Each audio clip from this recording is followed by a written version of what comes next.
Assalamualaikum warahmatullahi wabarakatuh. Innal hamdalillah nahmaduhu wa nasta'inuhu wa nastaghfiruh wa na'udzu billahi min shururi anfusina wa min sayyiati a'malina. May yahdihillahu fala mudilla lahu wa may yudlil fala hadiya lahu. Asyhadu an la ilaha illallah wahdahu la syarika lah wa asyhadu anna Muhammadan abduhu wa rasuluh. Qala Allah Ta'ala fil Qur'anil Karim, A'udzu billahi minasy syaithanir rajim.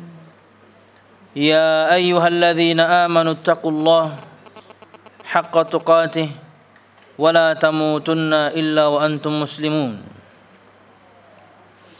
يا أيها الناس اتقوا ربكم الذي خلقكم من نفس واحدة وخلق منها زوجها وبث منهما رجالا كثيرا ونساء واتقوا الله الذي تساءلون به والأرحام إن الله كان عليكم رقيبا يا أيها الذين آمنوا اتقوا الله وقولوا قولا سديدا يصلح لكم أعمالكم ويغفر لكم ذنوبكم ومن يطع الله ورسوله فقد فاز فوزا عظيما فإن أصدق الحديث كتاب الله وخير الهدي هدي محمد صلى الله عليه وسلم وشر الأمور محدثاتها فإن كل محدثة بدعة وكل بدعة ضلالة وكل ضلالة في النار أما بعد. Hadirin Bapak Ibu jamaah sekalian rahimakumullah. Alhamdulillah, segala puji dan syukur marilah kita haturkan kepada Allah Subhanahu wa taala yang hingga saat ini kita semua masih diberikan kesempatan dan juga kesehatan hingga kita semua bisa berkumpul kembali di majlis yang insyaallah dirahmati Allah Subhanahu wa taala. Amin ya rabbal alamin. Kemudian salawat serta salam semoga selalu tercurahkan kepada junjungan besar Nabi kita Muhammad sallallahu alaihi wasallam, juga beserta para sahabatnya, juga keluarganya dan segenap kaum muslimin yang selalu istiqamah berpegang teguh dengan Islam ila yaumil qiyamah, hingga hari kiamat kelak. Hadirin Bapak Ibu jamaah sekalian rahimakumullah, melanjutkan pembahasan kita pada kitab Syarah Al-Usul Ats-Tsalatsa karangan Syekh Muhammad bin Shalih Al-Utsaimin rahimahullah, dan kita sudah menyelesaikan yakni bagian pertama dari 4 hal yang akan kita bahas sebagai pembuka. Kalau pengen perhatikan pada halaman 9, beliau rahimahullah Syekh Muhammad bin Abdul Wahhab At-Tamimi menyebutkan, Bismillahirrahmanirrahim. I'lam rahimakallah annahu yajibu alaina ta'allumu arba'i masaila. Al-ula al-ilmu wa huwa ma'rifatullahi wa ma'rifatu nabiyyihi wa ma'rifatu dinil islami bil adillah.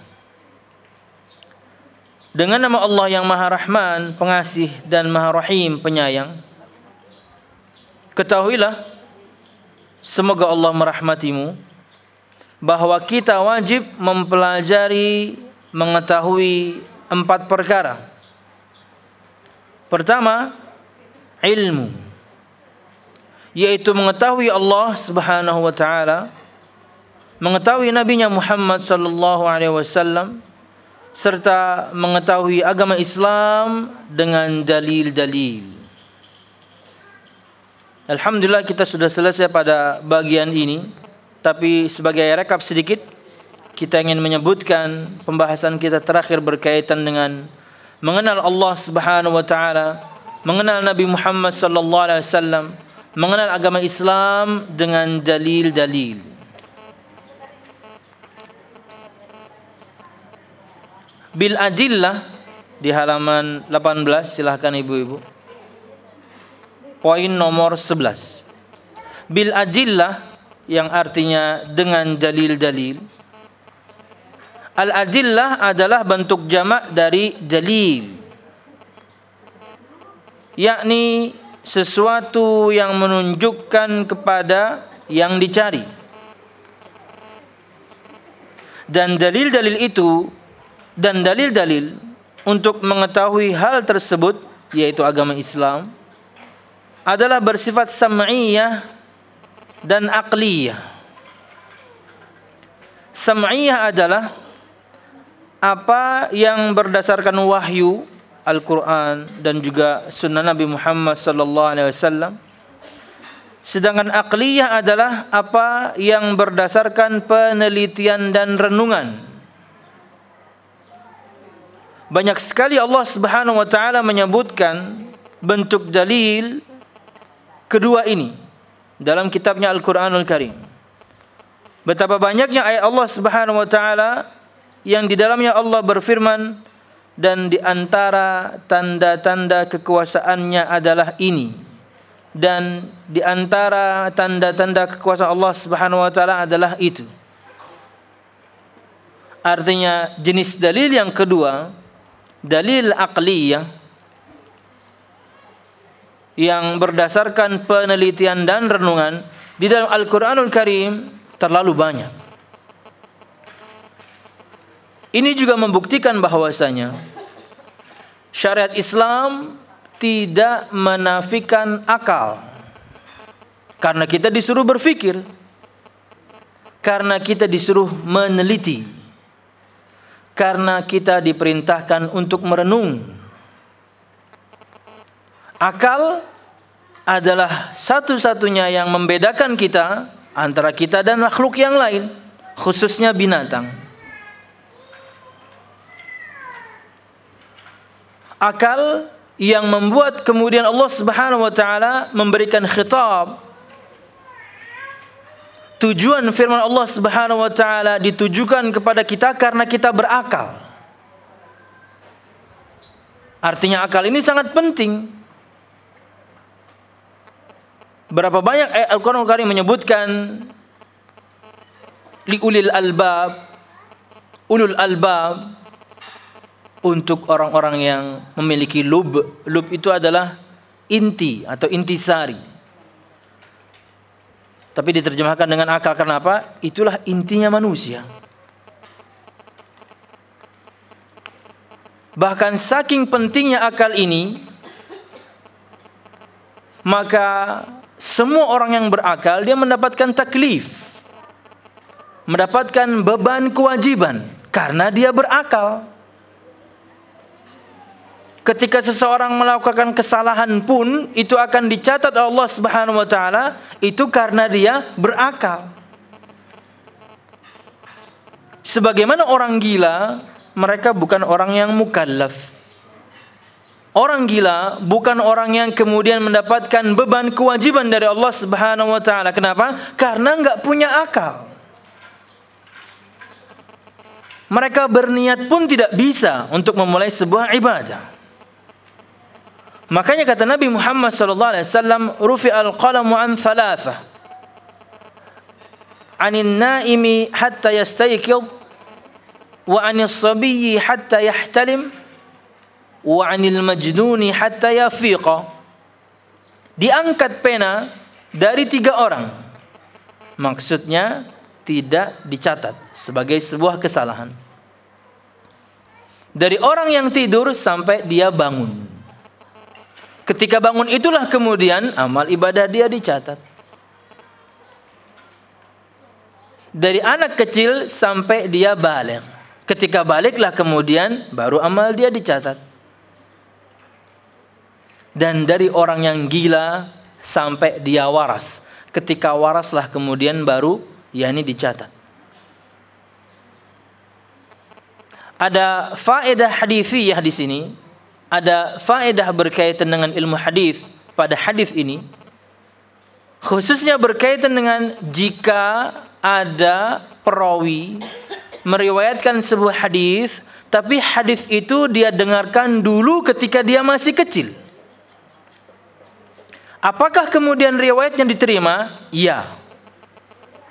Beda dengan kalau misalnya ada rawi meriwayatkan sebuah hadis, tapi ketika hadis itu disampaikan oleh Nabi Muhammad SAW, dulu dia gila, maka tidak diterima. Jadi beda sekali antara orang yang masih kecil dan orang yang gila. Ketika mereka kecil, ketika mereka gila, oke, amalannya tidak dicatat. Tapi ketika kemudian berkaitan dengan periwayatan hadis, maka si anak kecil ini ketika dia meriwayatkan hadis ketika sudah dewasa, diterima. Tapi orang gila ini ketika menyampaikan hadis ketika dia waras, tidak diterima. Kenapa? Dulu kamu gila.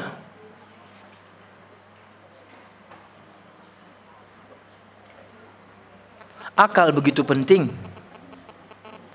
Tapi Allah Subhanahu wa taala selain menciptakan kita dengan kesempurnaan, Allah Subhanahu wa taala memberikan kita keterbatasan. Makanya tidak boleh kita kemudian mendahulukan dalil akli, dalil yang berdasarkan renungan, dalil yang berdasarkan penelitian, dalil yang mengedepankan akal terhadap dalil sam'iyah, terhadap dalil-dalil yang berdasarkan dengan wahyu atau naql, Alkitab dan Sunnah. Kalau misalnya berkaitan dengan hukum-hukum Allah Subhanahu wa taala, ada bahkan mungkin banyak perkara yang tidak masuk akal, tapi itu perintah Allah, tapi itu larangan Allah, maka kita harus sami'na wa ata'na. Kami dengarkan dan kami taati, sekalipun akal kami tidak mampu mencernanya.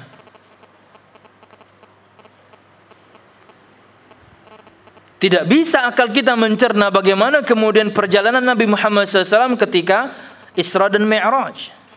Tidak bisa akal kita mencerna orang ngantri puluhan tahun pergi haji untuk berebut mencium batu. Tapi kejadian Isra dan Mi'raj Allah firmankan. Tapi kejadian Isra dan Mi'raj Nabi jelaskan. Kemudian ibadah sampai level mencium batu Hajar Aswad, Nabi contohkan, sami'na wa ta'na, akal nomor 2. Jadi akal ini penting. Bahkan Allah memberikan khitabnya, firman-firmannya ini untuk orang yang berakal. Bahkan akal ini pembeda antara kita dan binatang. Karena akal ini kemudian kita mendapatkan tugas kewajiban. Tapi bukan berarti kemudian kita mendahulukan akal ini, dalil akli ini dibandingkan dalil sam'i atau dalil naql, firman dan sabda Nabi Muhammad sallallahu alaihi wasallam. Ada porsinya. Dan subhanallah, para ulama rata-rata ketika menyampaikan satu bantahannya kepada kelompok tertentu, selain mereka menyampaikan dalil sam'i atau dalil naql, firman dan sabda, mereka pasti kemudian menambahkan dalil fitri, dalil secara fitrah manusia.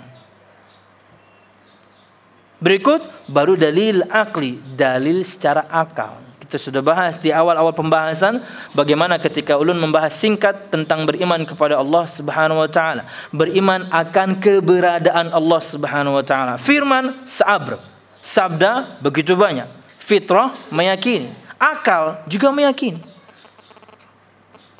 Artinya terkadang akal ini bisa kemudian menjadi sebuah dalil, tapi tentunya tidak kita kedepankan terhadap firman dan juga firman Allah dan juga sabda Nabi Muhammad sallallahu alaihi wasallam.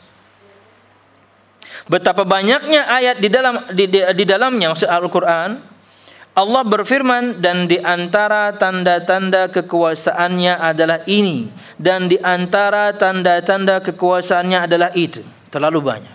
Ini mengajak kita untuk berfikir, ini mengajak kita untuk merenung, ini mengajak kita untuk meneliti firman Allah Subhanahu wa taala menggunakan akal kita. Dan akal yang sehat pasti cocok dengan syariat Allah Subhanahu wa taala. Syariat Allah itu pasti cocok dengan akal. Akal sehat pasti menerima syariat Allah. Jadi kalau misalnya ada orang berdasarkan akalnya kemudian menyaksikan hukum A, B, C dan D, itu akal dia yang error sebenarnya. Karena akal yang sehat akan mengikuti firman Allah Subhanahu wa taala dan juga sabda Nabi Muhammad sallallahu alaihi wasallam. Dan demikian itulah bentuk dalil akli yang menunjukkan tentang eksistensi Allah Subhanahu wa taala. Sudah belum sebutkan contohnya dalil akli akan keberadaan Allah Subhanahu wa taala. Belum contohkan kemarin misalnya adanya misalnya kita temukan satu kotoran binatang. Tidak mungkin kemudian kotoran itu menciptakan dirinya sendiri. Tidak mungkin kemudian kotoran itu ada begitu saja. Pasti ada binatang yang meninggalkan di situ. Apakah itu sapi, onta atau kuda? Sama juga dengan misalnya Anda temukan tapak kaki di pasir sebuah pantai. Tidak mungkin kemudian tapak itu ada begitu saja, atau dia menciptakan dirinya sendiri. Bagaimana sesuatu yang tadinya tidak ada kok bisa menciptakan dirinya sendiri? Kalau bukan ada sang pencipta, kalau bukan ada yang kemudian melakukan hal tersebut. Ini ada orang yang lewat barusan di sini. Akal kita akan menerima akan keberadaan Allah Subhanahu wa taala. Kita baru berbicara kotoran binatang, kita baru berbicara kemudian tapak kaki seseorang, jejak kaki seseorang. Bagaimana dengan bumi dan isinya? Bagaimana dengan langit dan juga semua kemewahannya? Pasti semuanya ada penciptanya Allah Subhanahu wa taala. Akal kita menerimanya. Adapun mengetahui Nabi Muhammad SAW berdasarkan dalil-dalil sam'iyah adalah sebagaimana firman Allah Subhanahu wa taala, Muhammadur Rasulullah walladzina ma'ahu asyiddau 'alal kufar wa rahmah bainahum. Ayatnya panjang. Muhammad itu adalah utusan Allah dan orang-orang yang bersama dengannya asyiddau 'alal kufar, keras terhadap orang-orang kafir, ruhama bainahum, mereka saling berkasih sayang di antara mereka. Surah Al-Fatih ayat 29. Allah yang firmankan, ini dalil sam'i berdasarkan wahyu bahwasanya Muhammad nabi kita adalah utusan Allah Subhanahu wa taala. 2, Allah juga berfirman, "Wa ma Muhammadun illa rasulun qad khalat min qablihi ar-rusul." Muhammad itu tidak lain hanyalah seorang rasul. Sungguh telah berlalu sebelumnya beberapa orang rasul. Ini dalil sam'i. Bagaimana kita mengenal Nabi Muhammad sallallahu alaihi wasallam. Dalil dari firman Allah Subhanahu wa taala kita tahu Nabi Muhammad itu Rasulullah sallallahu alaihi wasallam. Insyaallah pada waktunya ada detail di sini berkaitan dengan rasul.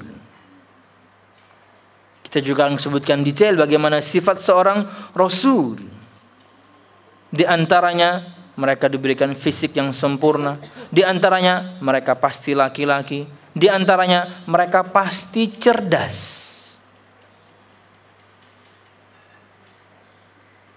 Kalau orang memiliki prinsip yang bagus seperti ini, maka ketika ada isu atau ada berita tentang seorang wanita mengaku sebagai rasul, langsung dari awal sudah tertolak. Kenapa? Dia punya prinsip bagus.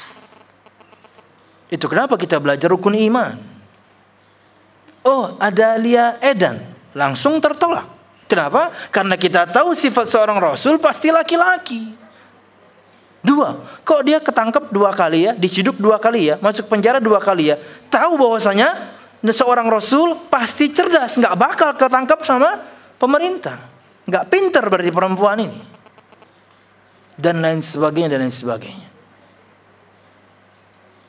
Tapi subhanallah, ada aja yang ngumpat. Nah itu errornya lagi nang umpat nih. Ada aja pengikutnya. Kita sering sebutkan kaidah ini, bahwasanya 2 corong kesesatan. 1, al-jahlu, kebodohan. 2, ittiba'ul hawa, mengikuti hawa nafsu. 2 corong kesesatan. Orang itu menyimpang, orang itu sesat minimal dari 2 cara ini. 1, karena bodoh. 2, terkadang yang ikut ini, yang menyimpang ini, orangnya pendidikannya S1, S2, bahkan mungkin S3. Berarti dia tidak bodoh. Tak taunya dia pengikut hawa nafsu. Dia kalah dengan hawa nafsunya. Makanya dia menyimpang dari jalan Allah Subhanahu wa ta'ala. Sedangkan mengetahui beliau berdasarkan dalil-dalil akliyah adalah dengan memperhatikan hal-hal yang dikaruniakan Allah Subhanahu wa ta'ala kepada beliau.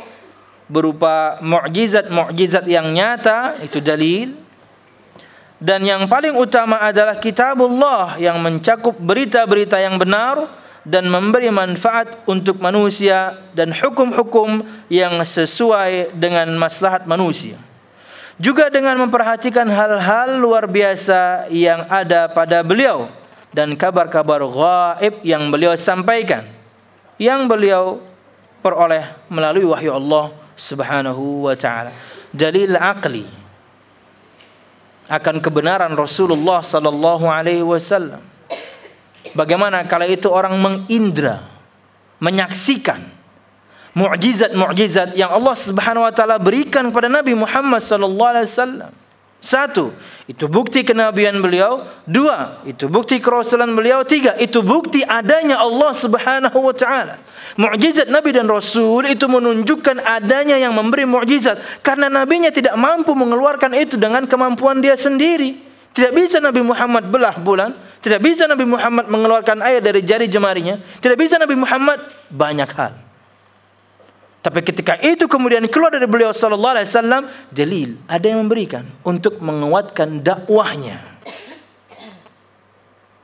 Jadi di satu sisi bahwasanya mukjizat Nabi dan Rasul, bukti kerasulan mereka, di sisi yang lain itu dalil adanya yang memberikan mukjizat tersebut, Allah Subhanahu wa taala. Dalil indrawi, dalil yang bisa diindra dan dirasa oleh seseorang akan adanya Allah, mukjizat para nabi dan rasul ini. Karena kala itu mereka betul-betul saksikan bagaimana bulan itu terbelah, betul-betul terpisah di antara dua bukit yang jauh. Tapi subhanallah, yang namanya orang tidak Allah Subhanahu wa taala berikan hidayah, mereka tetap menolak dakwah Nabi Muhammad sallallahu alaihi wasallam. Bahkan mereka mengatakan ini tetap sihir. Muhammad menyihir kita. Bahkan sampai ketika berita datang dari para orang-orang musafir pun, para pedagang pun yang datang dan mereka tanya, kalian di malam anu dan anu melihat enggak bahwasanya bulan terbelah? Ya, kami menyaksikan bulan terbelah. Seluruh dunia bahkan menyaksikan bulan terbelah. Karena di antara literatur sangat tua sekali dari suku Indian yang sangat kuno sekali, yang katanya sekarang masih disimpan tulisan itu di museum di Amerika sana, ada tulisan tentang suatu saat bulan pernah terbelah. Di zaman Nabi kami, kalau kalian pengen tahu, Muhammad sallallahu alaihi wasallam, mukjizat Nabi Muhammad, semua hukum yang Nabi Muhammad sampaikan, semuanya firman Allah. Hukum untuk kemaslahan manusia dari Allah Subhanahu wa taala. Allah paling tahu apa yang maslahat, apa yang baik untuk hamba-hambanya. Makanya ingin mendapatkan kehidupan yang layak dunia dan akhirat, taati Allah Subhanahu wa taala, selesai. Man amila salihan min dzakarin aw untha wa huwa mu'minun falanuhyiyannahu hayatan thayyibah. Barang siapa yang beramal saleh, amal saleh apapun, yang wajib, yang sunnah, laki-laki atau perempuan, dan dia beriman kepada Allah Subhanahu wa taala, perhatikan janji Allah di kehidupan dunia, kami betul-betul akan berikan mereka kehidupan yang layak. Ingin hidup layak, taati Allah Subhanahu wa taala. Ingin hidup nyaman, taati Nabi Muhammad sallallahu alaihi wasallam. Kenapa? Karena hukum Allah dalam firman-firman-Nya, hukum Allah dalam sabda Nabi Muhammad itu semua untuk kemaslahatan umatnya. Semuanya pasti baik. Bahkan dikatakan oleh Syekh Abdurrahman bin Nasir As-Sa'di, tidak ada satu perintah, baik firman dan sabda, kecuali banyak maslahat yang menanti setelahnya, dan tidak ada larangan, baik dari firman dan juga sabda, kecuali banyak mafsadah atau kerusakan di belakangnya.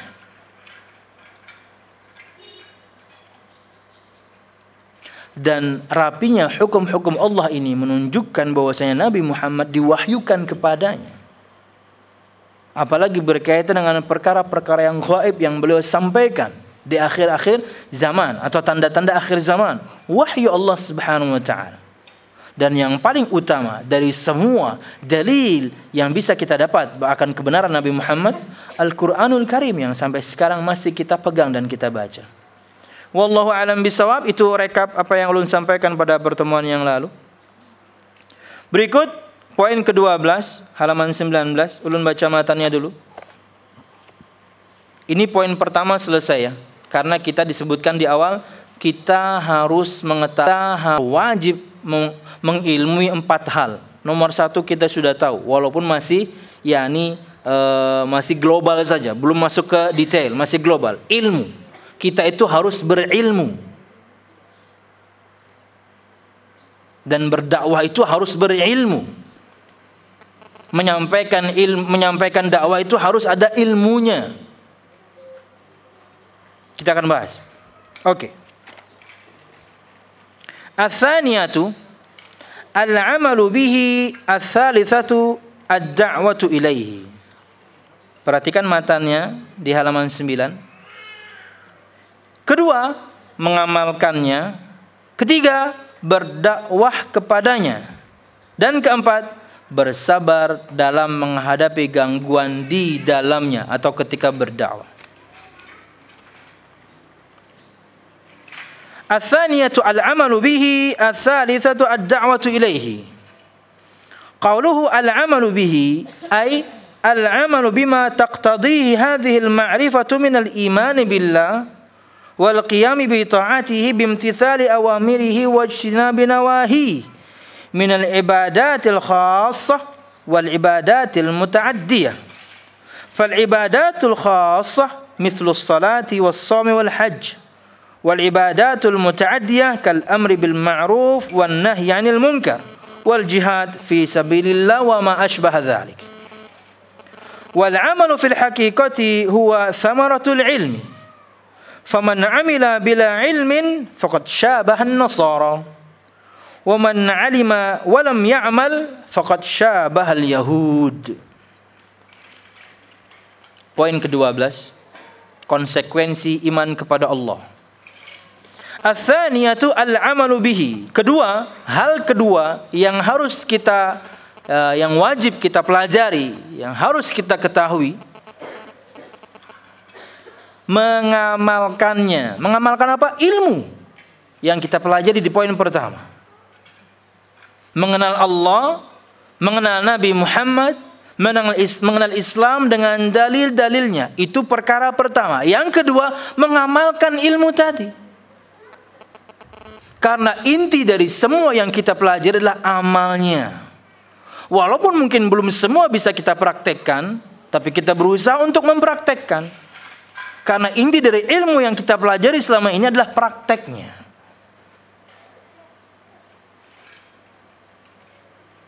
Dan jangan sampai kemudian banyak hal yang kita pelajari, tapi kemudian tidak pernah kita praktekkan. Kedua, mengamalkannya, yakni mengamalkan konsekuensi dari mengetahui yang berupa iman kepada Allah dan menjalankan ketaatan kepadanya dengan melaksanakan perintah-perintahnya dan menjauhi segenap larangannya. Baik berupa ibadah-ibadah khusus maupun ibadah-ibadah muta'addiyah yang berimbas kepada orang lain. Ibadah-ibadah khusus itu seperti salat, puasa, haji, lebih kepada individu. Ibadah khusus. Adapun ibadah-ibadah muta'addiyah bisa berimbas kepada orang lain. Adalah seperti amar ma'ruf nahi munkar. Memerintahkan orang untuk melakukan yang ma'ruf, yang baik. Dan perkara yang baik ini memang betul-betul, kenapa dinamakan ma'ruf? Itu betul-betul kembali kepada urf. Perkara yang baik yang memang dikenal oleh masyarakat. Dan itu pasti cocok dengan firman Allah Subhanahu wa taala dan sabda Nabi Muhammad sallallahu alaihi wasallam yang memang mensyariatkan kebaikan. Adapun ibadah-ibadah muta'addiyah adalah seperti amar ma'ruf nahi munkar. Memerintahkan kepada yang ma'ruf, yang baik, dan melarang dari yang mungkar, yang tidak baik. Jihad di jalan Allah Subhanahu wa taala dan juga sejenisnya. Itu ibadah-ibadah muta'addiyah namanya, ibadah muta'addiyah. Yani bisa berimbas kepada orang, tidak khusus untuk kepentingan individu kita seperti salat, zakat dan yang lainnya. Perhatikan halaman 20. Pada hakikatnya amal adalah buah dari ilmu. Nah, ini penting, makanya tadi sebutkan amal itu adalah buah dari ilmu. Yani ilmu tanpa amal disebutkan dalam sebuah syair seperti pohon tanpa buah. Karena memang intinya harus diamalkan. Walaupun memang belum bisa maksimal, tapi harus selalu diusahakan. Mungkin belum bisa sholat malam sampai 11 rakaat, ya 2 dulu, nggak ada masalah. Sholat malamnya 2 rakaat, witirnya 1, cukup. Kenapa? Yang penting kita amalkan ketika mempelajari tentang sholat sunnah tahajud, praktek.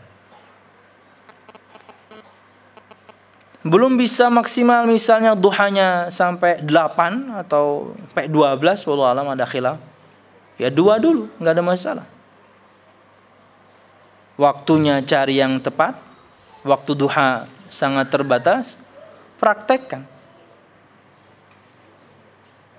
Dan bukan dengan tujuan-tujuan tertentu. Yang penting saya ingin menjalankan sunnah Nabi Muhammad, selesai. Soal karena itu kemudian Allah datangkan rizki, enggak sholat duha pun Allah tetap berikan kita rizki. Jangan kemudian niat sholat, saya ingin sholat duha supaya rizki saya lancar. Salah niatnya. Sholat saja Anda, kenapa? Karena ini disunahkan Nabi Muhammad SAW. Kalau istilah Ustaz Arifin Badri itu, seperti Anda masuk masjid tapi cuma dapat dinginnya AC. Seperti Anda masuk masjid tapi cuma dapat kemudian nyamannya hawa di masjid dengan AC dan juga kemudian kipas angin. Kenapa? Padahal pahala sudah jelas. Ketika Anda masuk masjid, sholat sunnah 2 rakaat sebelumnya wudu, pahala masing-masing ibadah itu sudah jelas dari Allah Subhanahu wa taala. Tapi kalau Anda hitung-hitungan dari awal, sama seperti Anda cuma mendapatkan AC-nya doang.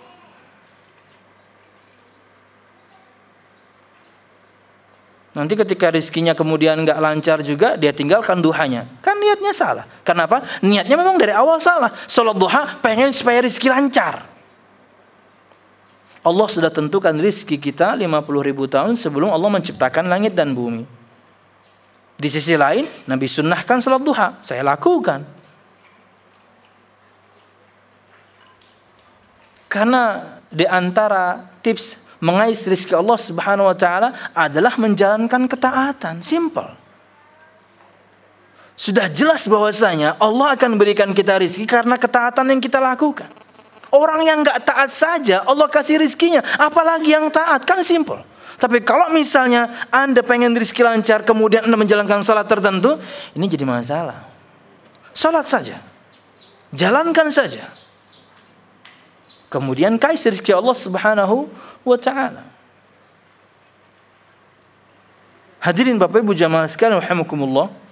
Kata beliau, pada hakikatnya amal adalah buah dari ilmu. Barang siapa yang mengamalkan sesuatu tanpa ilmu, maka ia menyerupai orang-orang Nasrani. Orang-orang Nasrani beramal tanpa ilmu. Makanya Allah Subhanahu wa taala sifati mereka dengan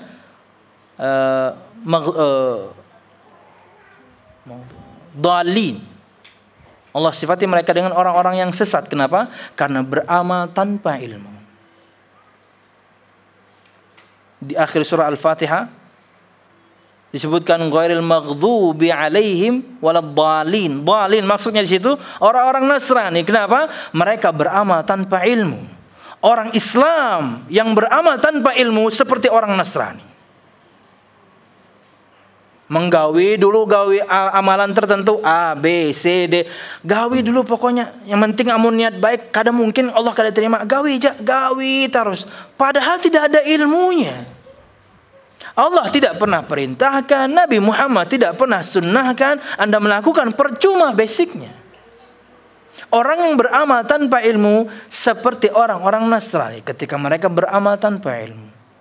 Sebaliknya, barang siapa berilmu tetapi tidak mengamalkannya, maka ia menyerupai orang-orang Yahudi. Al-maghdubi alaihim, yang Allah murkai. Allah murka, kenapa? Ente punya ilmu, kenapa nggak diamalkan? Kamu sudah tahu ilmunya, kenapa nggak dipraktekkan? Itu orang-orang Yahudi. Siapapun di kalangan kaum muslimin berilmu tapi tidak dia praktekkan, seperti orang-orang Yahudi. Makanya kita berdoa kepada Allah di setiap surah Al-Fatihah, jangan seperti mereka. Ghairil maghdubi alaihim waladdallin, selain orang-orang yang engkau murkai ya Allah dan yang tersesat atau sesat, Yahudi dan Nasrani. Mungkin yang di antara pian ikut kajian Ustaz Firanda, ketika terjemahan al-maghdubi alaihim adalah Yahudi dan terjemahan dhalin yang sesat adalah Nasrani, kenapa kok katanya Allah Subhanahu wa taala tidak firmankan jangan seperti orang Yahudi dan Nasrani? Kenapa tidak katakan seperti itu saja? Di akhir surah Al-Fatihah itu. Ihdinas siratal mustaqim, siratal ladzina an'amta 'alaihim, ghairil maghdubi 'alaihim waladdallin. Ihdinas siratal mustaqim, berikan kami petunjuk yang lurus ya Allah, ya jalan yang lurus ya Allah. Siratal ladzina an'amta 'alaihim, jalan yang Engkau berikan nikmat kepada mereka. Bukan jalannya orang-orang yang Engkau murkai dan orang-orang yang tersesat. Tafsirannya yang Engkau murkai adalah Yahudi, tafsirannya yang tersesat adalah Nasrani. Kata sebagian orang, kenapa Allah tidak firmankan bukan jalannya orang-orang Yahudi dan Nasrani sekalian? Tak taunya faedahnya luar biasa. Di antaranya kita jadi tahu sifat orang-orang Yahudi, kenapa kemudian mereka Allah Subhanahu wa taala berikan label mereka dimurkai, karena mereka berilmu tapi tidak mengamalkan. Kenapa kemudian orang Nasrani diberikan sifat sesat? Karena mereka beramal tanpa ilmu. Kalau disebutkan Yahudi Nasrani saja selesai, nggak ada faedah apapun. Tapi subhanallah, ini indahnya Al-Qur'an. Sifat mereka Allah sebutkan supaya kita tahu kalau berilmu itu harus diamalkan. Beramal harus berdasarkan ilmu. Jangan seperti mereka, yakni Yahudi dan Nasrani. Walaupun Nabi Muhammad sudah berikan yakni ancamannya, bukan berarti kemudian kita mesti seperti itu atau kita harus seperti itu atau akan jadi seperti itu. Kata Nabi Muhammad, la tattabi'unna sanana man kana qablakum, shibran bi shibrin, dhira'an wa dhira'in, dhira'an bi dhira'in, hatta law dakhalu juhra dhabbin la dakhaltumu. Sungguh kalian betul-betul akan mengikuti sunnah. Sunnah di sini artinya adalah metode atau cara beribadah, cara hidup, pandangan hidup orang-orang terdahulu. Sejengkal demi sejengkal, sehasta demi sehasta. Sampai jika mereka masuk lubang biawak pun kalian akan mengikuti mereka. Kata para sahabat, wahai Rasul, al-Yahud wan Nasara, wahai Rasul, apakah maksudnya adalah orang-orang Yahudi dan orang-orang Nasrani? Kata Nabi Muhammad, fahaman, siapa lagi kalau bukan mereka? Ini ancamannya supaya kita tidak tasyabuh dengan Yahudi dan Nasrani. Bukan berarti kemudian ketika kita kemudian sudah melakukan tasyabuh, Nabi pun sudah menyambat, enggak gitu. Maksudnya jangan menjadi seperti mereka. Jangan ikuti kemudian yakni kekhususan mereka, kekhususan ibadah mereka, kekhususan pakaian mereka, kekhususan makanan mereka. Sesuatu yang melekat dengan mereka, tinggalkan.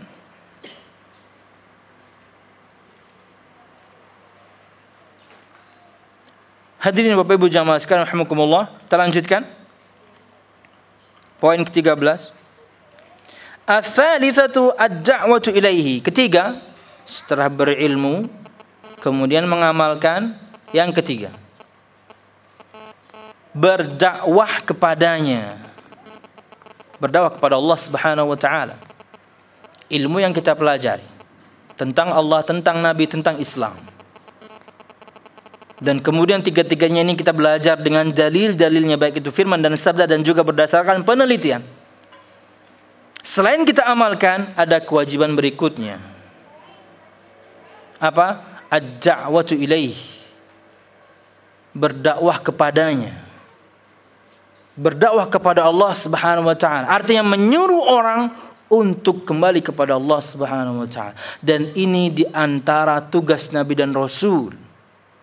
Artinya kita mengemban tugas yang sama. Di antara tugas Nabi dan Rasul ini menyeru orang, mengundang orang, berdakwah kepada orang untuk kembali kepada Allah Subhanahu wa taala. Wa laqad ba'atsna fi kulli ummatin rasulan an ya'budullaha wajtanibut taghut. Kata Allah Subhanahu wa taala, dan kami telah utus pada setiap kaum seorang rasul supaya dia menyeru kepada umatnya an ya'budullah, sembahlah Allah Subhanahu wa taala dan jauhi taghut. Segala bentuk sesembahan selain Allah itu namanya taghut.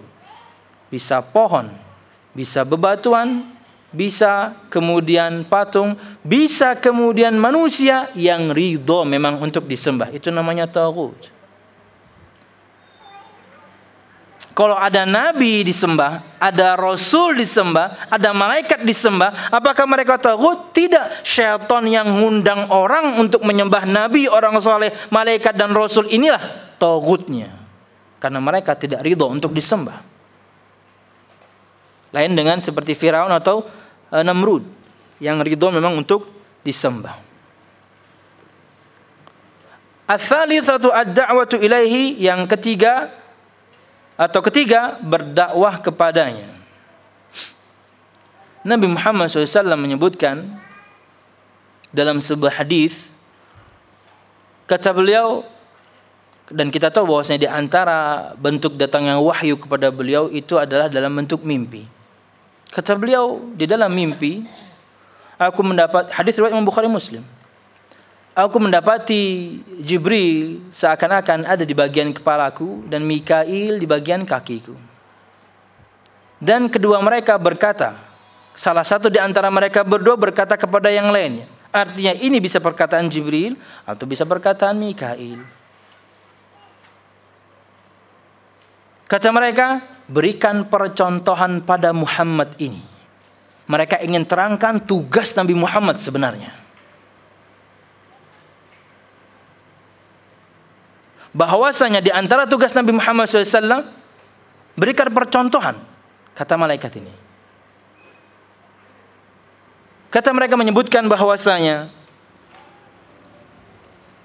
percontohan kamu Muhammad dan umatmu ini bagaikan seorang raja kemudian membangun istana. Di dalam istana itu ada ruangan khusus untuk sajian atau jamuan makan. Kemudian raja ini menyuruh salah satu pesuruhnya untuk mengundang semua rakyat, yuk makan sama-sama di ruangan tersebut.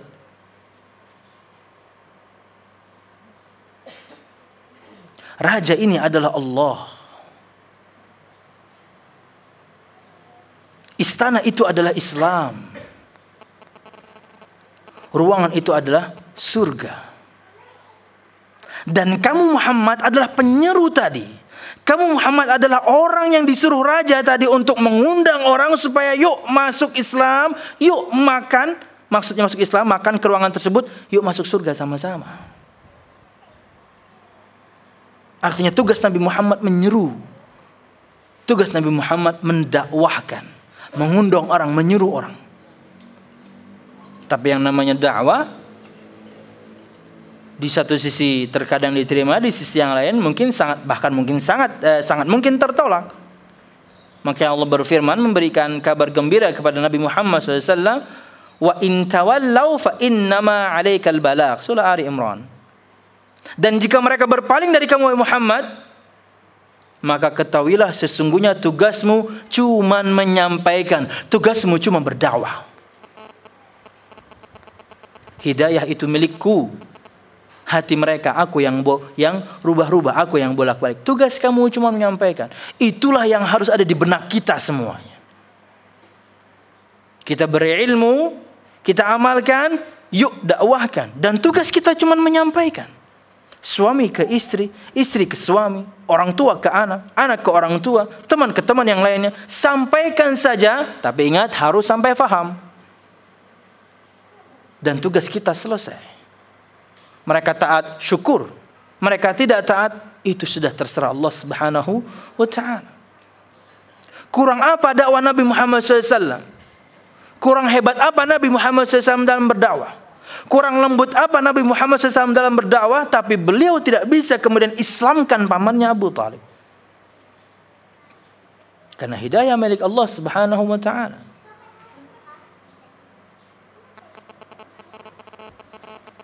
Ya, tugas kita sama seperti tugas para nabi dan rasul.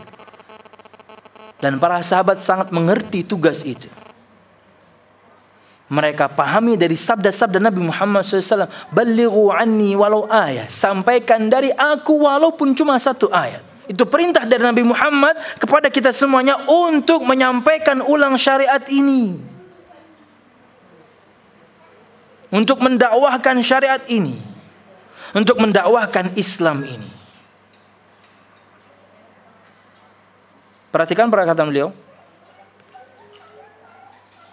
Ats-tsalitsatu qauluhu ad-da'watu ilaihi ay ad-da'watu ila ma jaa'a bihi ar-rasul sallallahu alaihi wasallam min syari'atillah ta'ala ala maratibiha ats-tsalatsa aw al-arba' allati dzakaraha Allah subhanahu wa ta'ala fi qouli ta'ala ud'u ila sabili rabbika bil hikmati wal mau'izatil hasanah wajadilhum billati hiya ahsan. Warabi'ah qauluhu ta'ala wala tujadilu ahlal kitabi illa billati hiya ahsan illa alladhina zalamu minhum.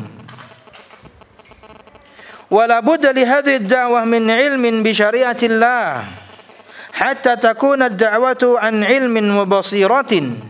لقوله تعالى قل هذه سبيلي أدعو إلى الله على بصيرة أنا ومن اتبعني وسبحان الله وما أنا من المشركين. والبصيرة تكون فيما يدعو إليه بأن يكون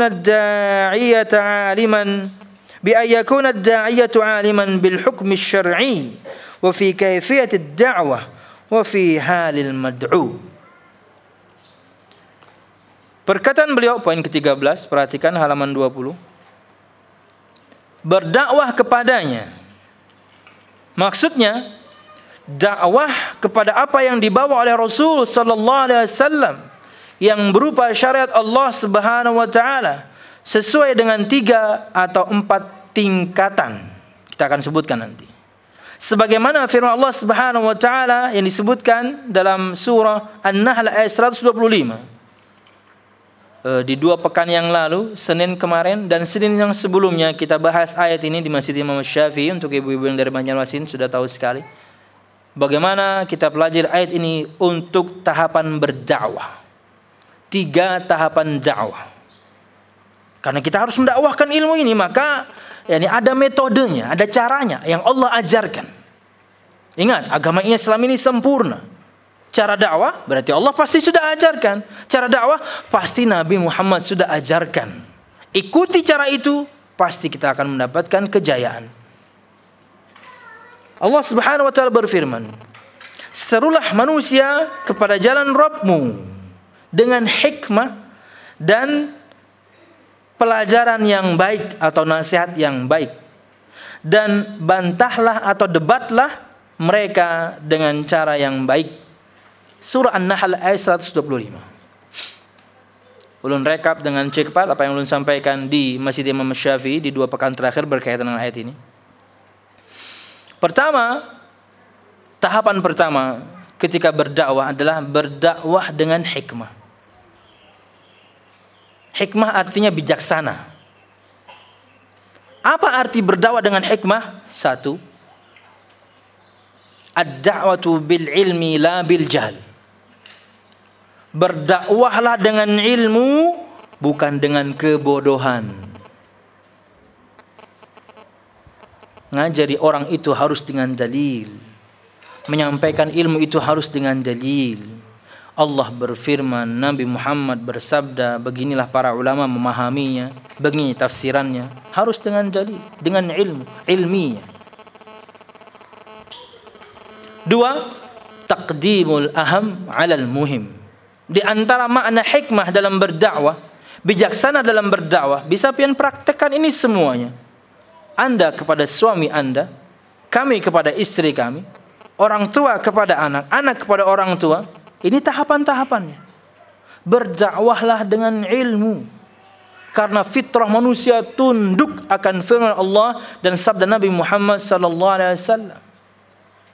Jangan pakai perkataan fulan, nanti firman Allah, sabda Nabi Muhammad. Kan banyak ya akhir-akhir ini di dunia maya itu yakni foto-foto orang-orang ternama dunia ini yang notabene yang non-muslim, kemudian mereka memuji metode dakwah Nabi Muhammad, mereka menyebutkan keutamaan Nabi Muhammad, mereka menyebutkan tidak ada yang lebih afdal daripada Muhammad. Orang-orang kafir. Bahkan yang terakhir ini kan perkataan Dalai Lama ya, tentang bahwasanya kita itu harus mengikuti yakni Al-Quran yang dibawa oleh Muhammad. Itu kita kesampingkan semuanya. Kenapa? Ada firman, ada sabda, selesai. Kenapa kemudian orang itu kok merasa atau terasa lebih keren ketika kemudian menyampaikan dalil dan dari perkataan orang kafir? Subhanallah, ini agama Islam, agama Al-Quran, agama wahyu. Kenapa pakai perkataan orang? Sampaikan firman Allah, sampaikan sabda Nabi Muhammad SAW. Berdakwah dengan ilmu, firman dan sabda. Dua, di antara makna bijaksana, hikmah dalam berdakwah adalah taqdimul aham 'alal muhim. Mengedepankan, mendahulukan, memprioritaskan yang lebih penting dibandingkan yang penting. Istri Anda belum pakai jilbab, atau pakai jilbab tapi ala kadarnya. Tapi di sisi yang lain dia suka melalaikan sholat.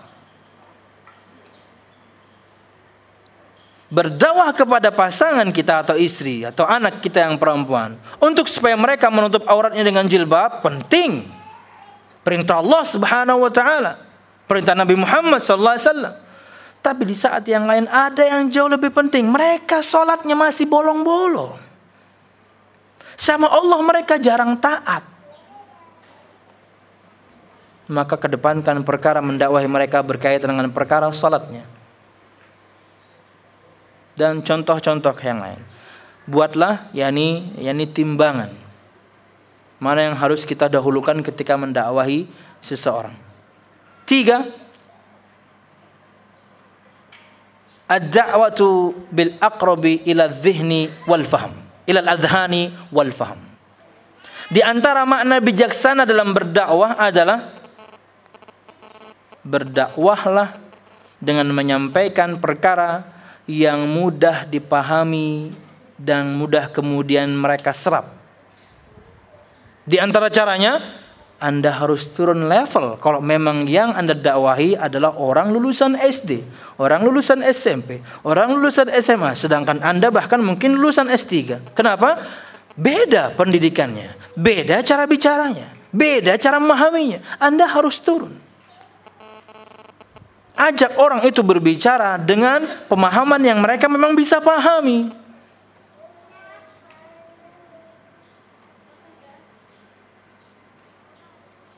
Waktu di Masjid Imam Syafi'i, ulun contohkan dengan membaca definisi Islam Nusantara, tapi dari perkataan Az-Zumardi Azra.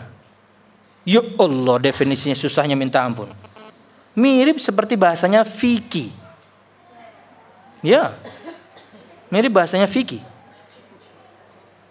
Banyak isasi-isasinya, ada imunisasi lah, apa-apa itu nggak ngerti saya. Kenapa kok susah banget?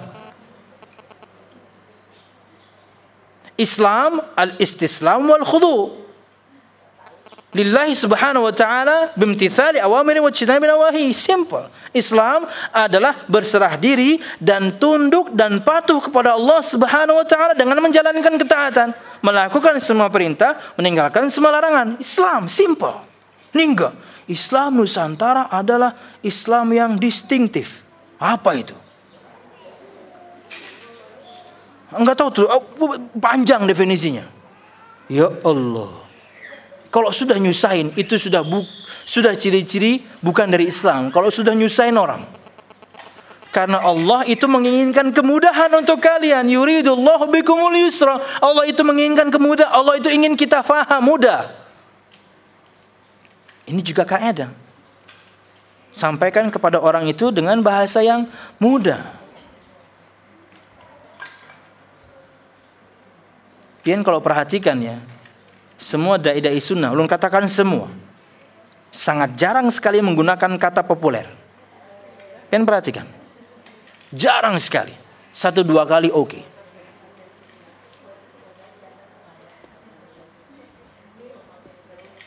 Karena akan susah orang memahami sampai harus buka kamus dulu.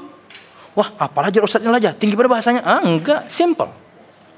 Islam itu mudah dan harus disampaikan dengan cara yang mudah. 4, 3 hal pertama ini barengi dengan kelembutan. Jadi di antara makna hikmah dalam berdakwah, tahapan pertama dari 4 yang akan disampaikan oleh beliau ini, berdakwah dengan hikmah. Berdakwah dengan ilmu, kedepankan yang lebih penting dibandingkan yang penting. Ajak orang itu berbicara dengan level pemahamannya supaya dia mudah memahami. 4, semuanya itu dibarengi dengan al-rifq wal-lin, kelembutan. Kata Nabi Muhammad SAW, tidaklah kelembutan diletakkan di satu perkara, pasti akan menghiasi perkara tadi. Dan tidaklah kelembutan dicabut dari satu perkara kecuali akan merusak perkara tadi. Karena basicnya hati ini suka dengan kelembutan. Oke. Level berikutnya. Al-mau'idhatul hasanah. Nasihat yang baik. Di sini diterjemahkan dengan pelajaran yang baik. Artinya adalah, kata Syekh Abdurrahman bin Nasir As-Sa'di, berdakwah kepada orang itu dengan menyampaikan larangan, dengan menyampaikan perintah dan larangan dibarengi dengan janji dan ancaman. Ulun ulang. Level dakwah berikutnya setelah berdakwah dengan hikmah adalah dengan berdakwah menyampaikan kepada orang perintah Allah Subhanahu wa taala dan nabinya, larangan Allah Subhanahu wa taala dan nabinya, dibarengi dengan al-wa'du wal wa'id, dibarengi dengan janji dan ancaman, dibarengi dengan at-targhib wa tarhib, motivasi supaya orang itu mempelajari fadilah, keutamaan amal tertentu, dan juga kita menakut-nakuti mereka akan Allah Subhanahu wa taala. Harus seperti itu. Perintah Allah A, B, C. Lihat bagaimana janji Allah akan perintah ini.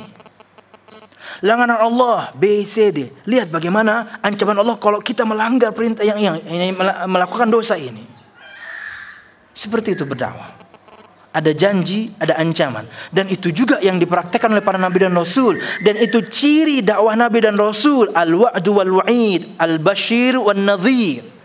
Janji dan ancaman, pemberi kabar gembira dan juga pemberi peringatan. Itu ciri dakwah nabi dan rasul. Kenapa di Kristiani meyakini adanya surga neraka? Karena basicnya ada nabinya. Kenapa di agama Yahudi ada kemudian pelajaran surga neraka juga? Karena basicnya ada nabinya. Agama mereka asalnya ada nabi dan rasulnya. Dan di antara ciri-ciri dakwah nabi dan rasul, menyampaikan janji dan ancaman, menyampaikan kemudian yakni kabar gembira dan juga peringatan, menyampaikan surga dan neraka.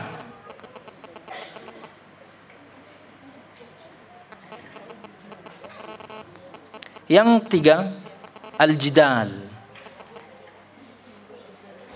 Berdakwah sampai level berdialog. Kadang orang itu ada yang bodoh, ada cara menghadapinya. Kadang orang itu pintar, ada cara menghadapinya. Kadang orang itu levelnya mendebat. Maka juga harus dihadapi dengan perdebatan yang baik. Disebutkan oleh Syekh Abdurrahman bin Nasir As-Sa'di, di antara cara mendebat yang baik adalah menggunakan dalil yang dia pakai, tapi dengan cara atau pemahaman yang benar seperti pemahaman para sahabat Nabi Muhammad ridwanullahi alaihim jami'an. Wallahu a'lam bishawab. Yang mau detail ada YouTube-nya di 2 pertemuan terakhir Intisari Aqidah Ahlus Sunnah wal Jamaah setiap hari Senin pagi di Masjid Imam Syafi'i, kajian ibu-ibu. Allah berfirman, Tingkatan keempat adalah sebagaimana dalam firman-Nya, "Wala tujadilu ahlal kitabi illa billati hiya ahsan illa alladzina zalamu minhum." Dan janganlah kamu berdebat dengan ahli kitab, melainkan dengan cara yang paling baik, kecuali dengan orang-orang yang zalim di antara mereka. Maksudnya adalah, ada memang sebagian kaum muslimin yang level dakwahnya sampai seperti ini. Level berdebat bahkan kepada ahli kitab, seperti Ahmad Didat, seperti zaman sekarang ada Yusuf Estis, seperti zaman sekarang ada Zakir Naik dan lain sebagainya. Mereka sampai level ini.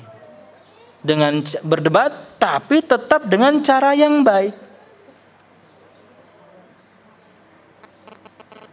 Dan bukan lagi mendebat seorang muslim. Kalau tadi masih level muslim, ini sudah non muslim.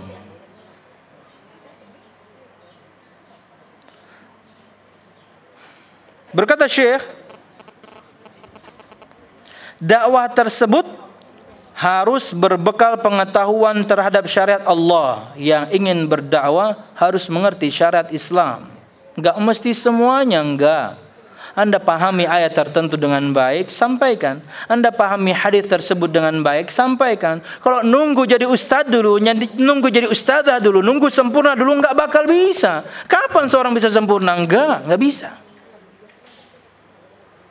Maka dakwahkan yang kita pahami, tapi dengan pemahaman yang baik, sampaikan.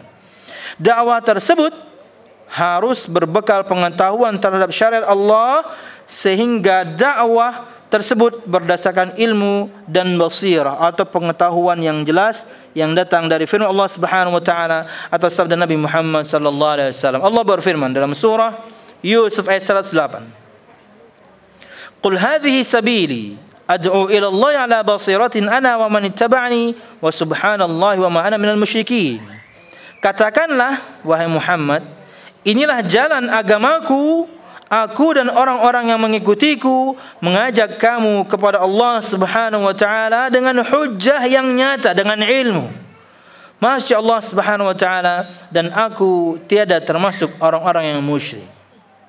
Katakan Muhammad, ini adalah jalanku, aku dan orang-orang yang mengikuti aku. Aku berdakwah di atas basirah, aku berdakwah di atas ilmu. Yang namanya berdakwah harus dengan ilmu. Itulah cara Nabi Muhammad, dan kalau kita pengikut Nabi Muhammad, maka kita berdakwah dengan ilmu, bukan dengan cerita dusta, bukan dengan hadis yang palsu, bukan dengan hadis yang lemah. Kalau ingin kemudian cara dakwah kita sama dengan dakwah Nabi Muhammad sallallahu alaihi wasallam.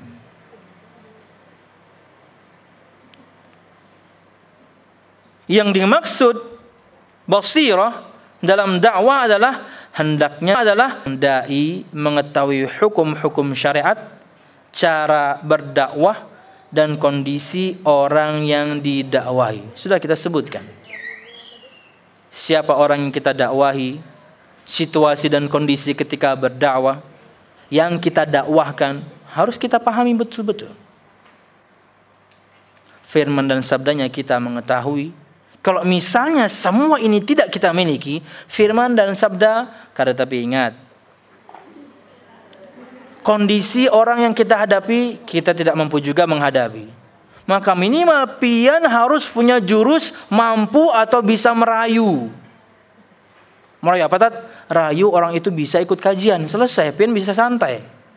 Yang penting nyompat kajian.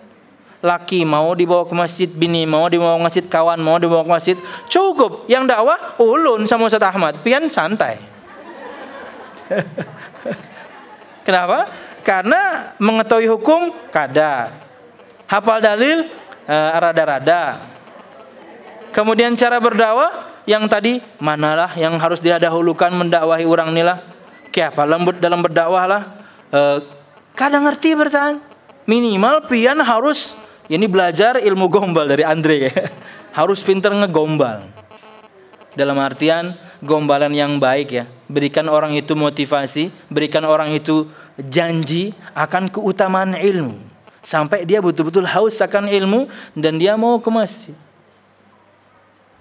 Satu orang karena sebab pian kemudian Allah Subhanahu wa taala memberikan hidayah kepadanya, itu pahalanya lebih baik daripada onta merah. Onta merah kala itu adalah anfasul mal, harta yang paling tinggi levelnya di zaman itu. Orang kalau sudah punya onta merah itu sudah kaya sekali. Nabi Muhammad berikan percontohan, karena sebab Anda seseorang kemudian Allah berikan hidayah, itu lebih baik daripada onta merah. Dan kita ya patut iri dengan ahlul bait yang punya rumah ini. Mungkin karena Anda banyak orang kemudian tersapa hidayah. Ya. Tapi pian jangan kalah dengan yang punya rumah. Pian harus ajak yang lain juga sini. Pian harus ajak orang lain kemudian mau ke Masjid Syarifah, mau ke Masjid Imam Syafi'i untuk belajar. Karena sebab Anda kemudian Allah Subhanahu wa taala memberikan hidayah kepadanya, itu pahalanya lebih baik daripada harta paling tinggi yang ada di muka bumi sekarang misalnya. Apa? Allah alam bisa. Mobil yang paling mahal berapa, Pak Haji? Ya, 7 sampai 12 miliar Lamborghini, oke. Subhanallah. Lebih utama dibandingkan harta yang paling berharga itu. Ketika ada seseorang karena sebab Anda, Allah Subhanahu wa taala berikan dia hidayah. Wallahu a'lam bishawab. Ulun ya, beberapa hari yang lalu dapat cerita dari seorang akhwat bagaimana dia kenal dakwah ini pertama kali karena penasaran, ingin tahu. Dia ada di kelompok tertentu. Kakak-kakaknya, kakak-kakak kelasnya atau yakni musyrifnya atau murabbinya misalnya, itu ketika ditanya kelompok A, B, C, dan D, mereka dengan lantang kemudian menyebutkan penyimpangannya. Tapi kemudian ketika disebutkan dengan dakwah salaf, mereka nggak berani menyebutkan. Bahkan mereka menyebutkan semuanya benar, semuanya lurus. Cuman mereka melarang kita untuk berdemo, itu doang. Sisanya dakwah salaf tidak ada celah. Tapi mereka melarang kita berdemo. Lah kerjaan kita demo ini. Karena penasaran akan dakwah itu, dia datang ke Masjid Imam Syafi'i. Dia dapatkan semua jawaban keraguan dia selama ini. Bahkan dia ajak teman-temannya. Bahkan sampai 2 hari yang lalu, yakni ada kakak kelasnya kemudian yang bertanya tentang bagaimana hukum sumpah dia kemarin ketika dia masuk kelompok itu. Apakah kemudian ketika kita keluar harus bayar yakni dendanya sumpah? Enggak, sumpah Anda waktu itu main-main.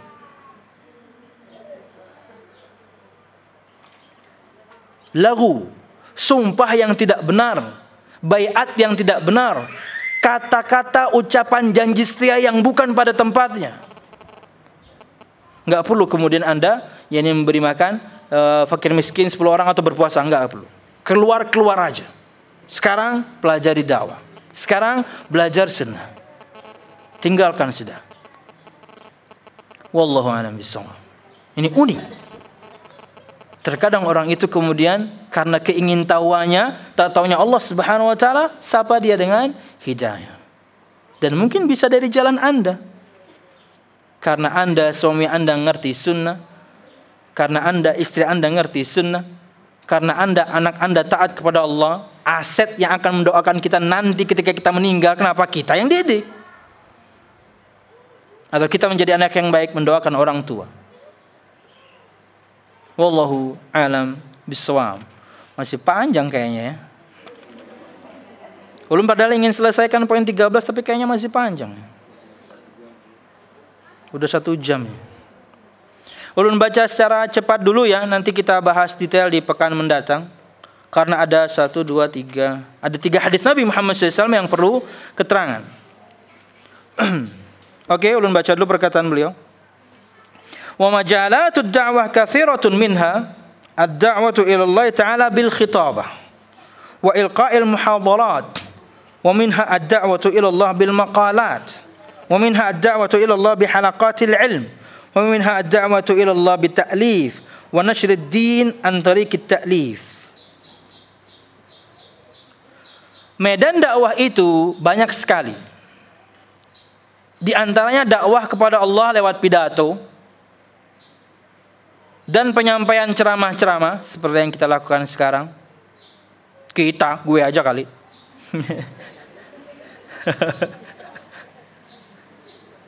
Penyampaian ceramah-ceramah. Dakwah dengan menulis makalah-makalah, status mungkin yang pendek kalau bisa kita terjemahkan. Kalau bikin status jangan yang galau-galau aja, ilmu. Allah akan catat terus sampai kita meninggal pun, kalau yang kita tinggalkan itu baik akan selalu dicatat. Allah berfirman, kami yang mencatat apa yang mereka persembahkan dan semua yang mereka tinggalkan.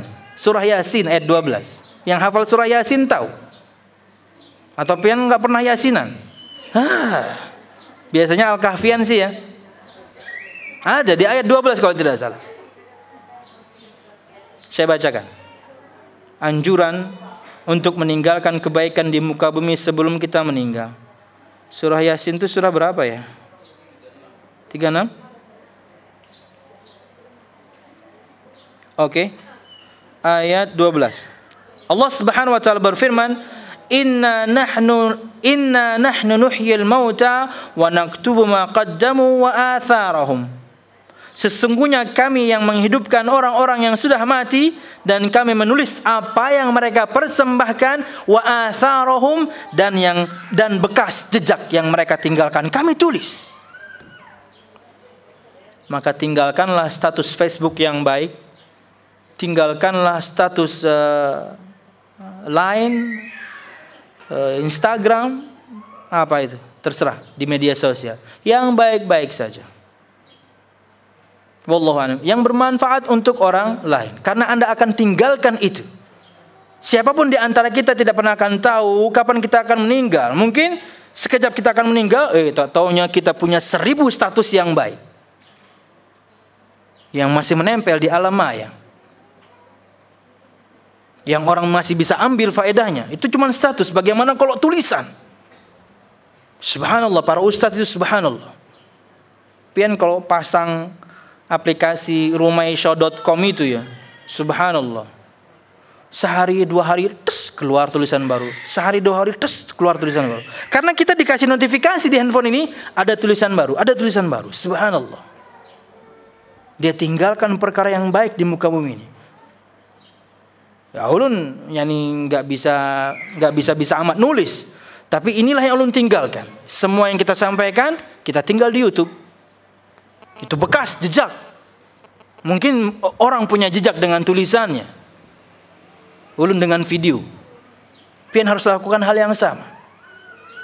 Dakwah dengan makalah-makalah, bahkan mungkin yang singkat. Itu tercatat terus itu. Dan jangan sampai kemudian yang tidak berguna, apalagi kemudian menimbulkan fitnah. Akhwat kalau misalnya pasang foto cantik gitu ya, atau misalnya pakai cadar pun, tapi kemudian dia pasang profil picture kelihatan mata, dan wanita ketahuan cantik dan tidaknya dari mata. Cantik dan tidaknya perempuan terkadang terlihat dari matanya, dia pasang. Perempuan seperti ini, akhwat seperti ini, yang cantik ini, itu kalau pasang status titik-titik 3 saja, yang komen 1000. Dia cuma pasang status 3 titik, tik, tik, tik. Wah, itu yang nanya subhanallah, ukhti ada apa? Kenapa? Sakit ya? Udah minum obat belum? Bleh. Karena cantik yang punya akun. Kalau yang punya akun gak pasang profil picture, isinya semuanya ilmu, like this doang. Dasar laki-laki. Oke, kita lanjutkan ya. Saya ulang, kita lanjutkan. Medan dakwah Wah, harusnya kan Banjarmasin dakwah ya. Ini kok Medan ini? Medan dakwah itu banyak sekali. Di antaranya dakwah kepada Allah lewat pidato dan penyampaian ceramah-ceramah, dakwah dengan menulis makalah-makalah, dakwah dengan membuat halaqatul ilm, kajian ilmu seperti ini, dakwah dengan karya tulis, jadi buku misalnya, kayak buku kakak kelas ulun itu ya, buku jilbab kok gitu itu, subhanallah, yang minta sampai dari Belanda dan Jerman. Ya, kita minta ongkos kirimnya, ngirimnya mahal banget. Bukunya kan kita kasih gratis, cuma ongkos kirimnya mahal banget. Kalau situ mau, situ kirim duit untuk ngirimnya. Iya, minta buku yang dari Belanda kalau nggak salah, minta 50 buku. Ongkos kirimnya itu 1.600.000 kalau nggak salah. Ya Allah, ya, Anda kirim uang dulu baru kami kirim buku. Bukunya free. Tapi ini berat buat kami untuk ngirim segitu banyak duitnya. Artinya subhanallah, ya, ini orang haus akan dakwah sebenarnya. Dan ya kita patut iri, ulun pribadi kemudian dengan tulisan seperti itu, orang baca, orang tersapa hidayah dengan tulisan subhanallah, indah sekali. Ulun pernah disuruh Ustadz Muhammad Abdul Tuaisikal, Ustadz, ayo bikin buku dong, bikin tulisan dong, artikel dong. Aduh, Tat, Anda nggak bisa nulis. Lah setiap hari kan nanti pasang status, katanya. Masa nggak bisa nulis? Oh iya ya, iya ente bisa nulis katanya. Aduh, diskakpat lon sidin nggak ada lawan pandir. Dakwah dengan karya tulis dan penyebaran agama lewat karangan, dakwah kepada Allah dalam majelis-majelis khusus dan lain sebagainya. Wallahu a'lam bishawab. Sampai sini dulu, kita akan lanjutkan sisanya di pertemuan mendatang. Wallahu a'lam bishawab. Silakan ibu-ibu kalau ada yang ingin dipertanyakan berkaitan dengan hal yang kita bahas hari ini, berkaitan dengan beramal dengan ilmu yang kita miliki dan berdakwah atau mendakwahkan ilmu yang kita miliki dan sudah kita amalkan. Wallahu a'lam bishawab. Silakan ibu.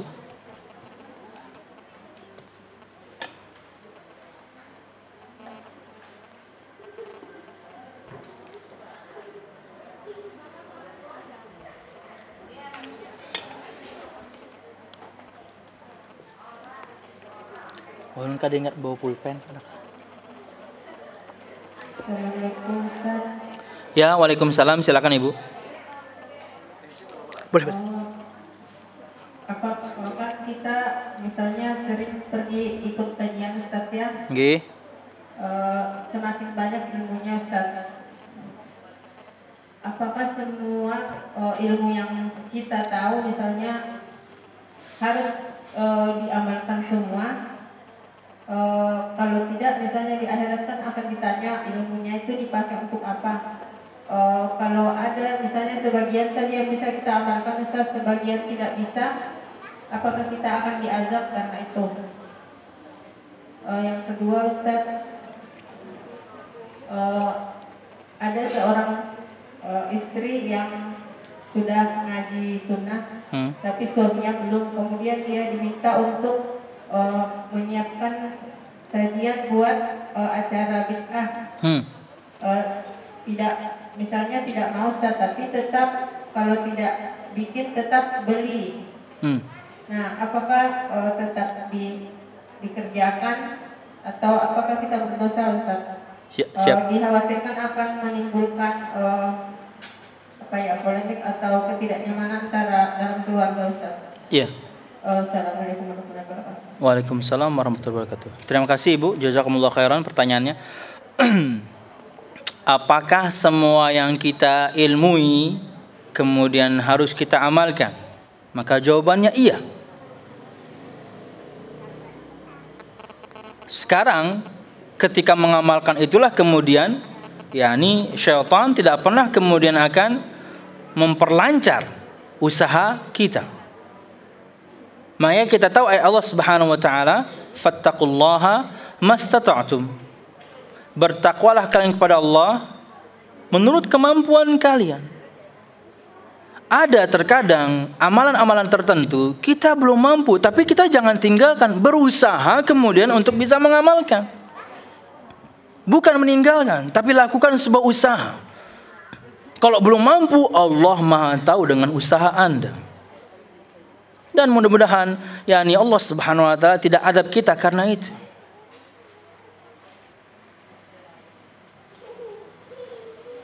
Kalau pertanyaannya apakah harus diamalkan? Ya.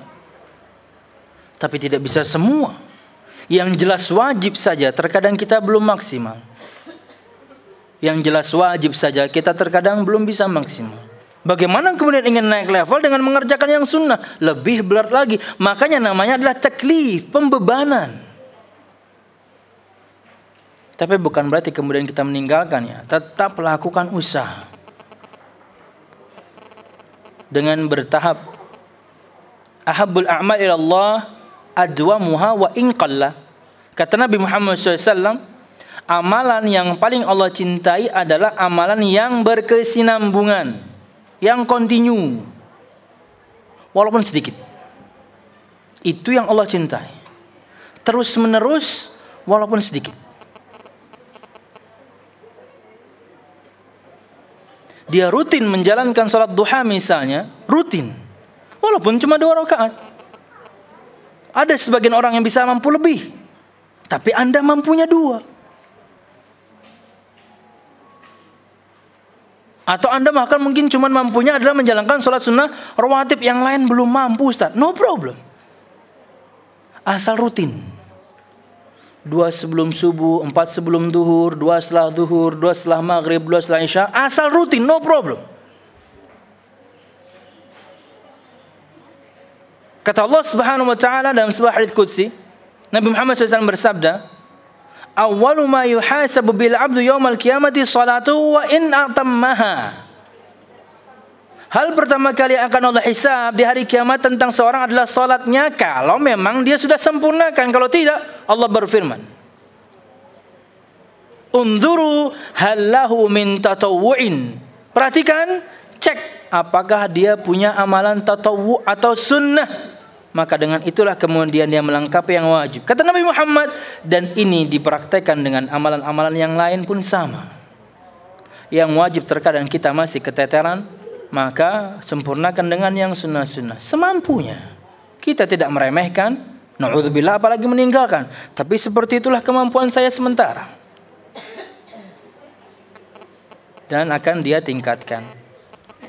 Berkaitan dengan istri yang sudah ngaji, suami yang belum, sebelum ada kejadian ini, memang Anda harus selalu mendakwakan supaya suami juga ngaji. Oke, singkat cerita, belum ngaji. Kemudian dia perintahkan untuk menyiapkan satu makanan untuk acara-acara bid'iyah. Untuk acara-acara bid'iyah. Maka itulah kemudian momen Anda berdakwah. Itu kemudian momen Anda berdakwah. Kalau memang kemudian akan berakhir pada sebuah perceraian, maka kalau Anda memang terdesak, Anda di posisi yang sangat terdesak. Kalau mikirin diri sendiri, oke, pisah, no problem, gak ada masalah. Cuman mungkin Anda punya anak, bahkan mungkin 2, 3, dan 4. Maka ketika Anda melakukan dengan membenci amalan tersebut, itu sudah jalan keluar.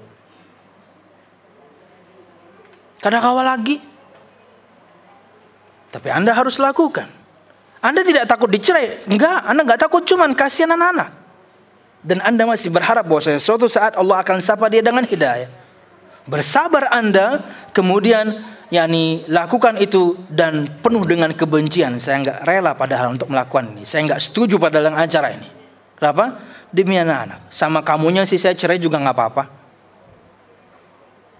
Tapi Anda berpikir panjang. Allah mungkin menguji kesabaran Anda jauh lebih lama. Mungkin kesabaran Anda Allah uji dan akan menghasilkan di beberapa tahun kemudian. Dan dia jadi imam yang sangat baik buat Anda dan juga anak-anak. Karena Anda tidak putuskan secara cepat. Anda berpikir panjang. Wallahu a'lam bishawab. Melakukan dengan tidak ridha, melakukan dengan keterpaksaan, kemudian Allah Subhanahu wa taala ampuni karena Anda yakin ini bukan ajaran Nabi Muhammad sallallahu alaihi wasallam. Mudahan juga tidak masuk kategori kita berta'awun. Karena basicnya saya terpaksa. Saya lakukan demi keberlangsungan anak-anak saya. Sama suaminya mah dia udah masa bodoh. Cuman kalau dia bersabar mungkin akan jauh lebih baik. Wallahu a'lam bishawab. Wallahu a'lam bishawab. Ini ujian. Ini bukan 1-2 orang, yang seperti ini banyak orang yang mendapatkan ujian seperti ini. Suami dengan dalih bahwasanya dia adalah pemimpin, dia yang memerintah, semuanya harus taat, sekalipun itu maksiat pokoknya harus taat. Kamu adalah bini. Masalah. Tapi memang harus dihadapi. Ingat, ini berat. Dalil bahwasanya iman Anda sedang tebal. Orang akan diuji menurut kadar imannya. Tebal iman Anda, berat ujiannya. Enggak usah jauh-jauh. Ujiannya dari orang terdekat Anda sendiri, yaitu suami. Wallahu a'lam bishawab.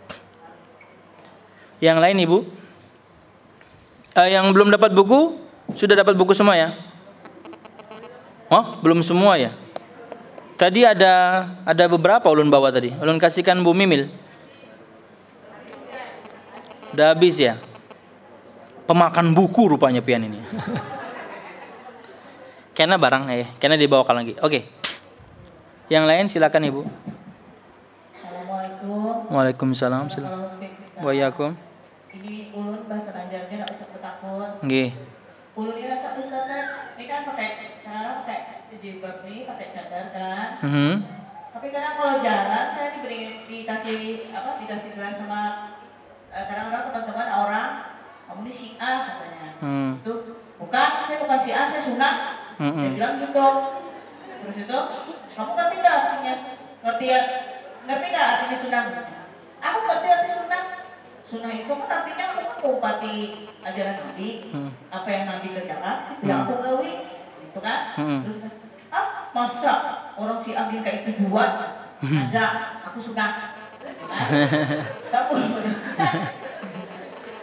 Itu pian Bu pandir kayak itu tuh sambil menyengsingkan tangan lah Bu. Kurang ajar nih. Lanjut Bu, lanjut. Habis itu, jujur dah orang tuh jelaskan kawan ulun, orang-orang bahwa arti Sunnah itu sebenarnya seperti itu. Ya. Kalau ikan kada paham, kenapa sih kita mesti aku aja sih nanti mana mesti di Syarifah Salihah. Itu rayuan bagus tuh Bu. Oke. Ya sudah, belum pada kita ke situ, jadi ulun ajak ke situ. Cobalah jangan belajar di situ. Nah itu di situ Sunnah. Masa Sunnah kiranya ada kaki panjang biar ada jilbab-jilbabnya. Masih belajar dulu. Ya. Pak, kalau kita ke situ, kalau siapa tahu kita menjamin, misalkan jangan ada jilbab kita, ada biar dulu hendak, Pak, dulu.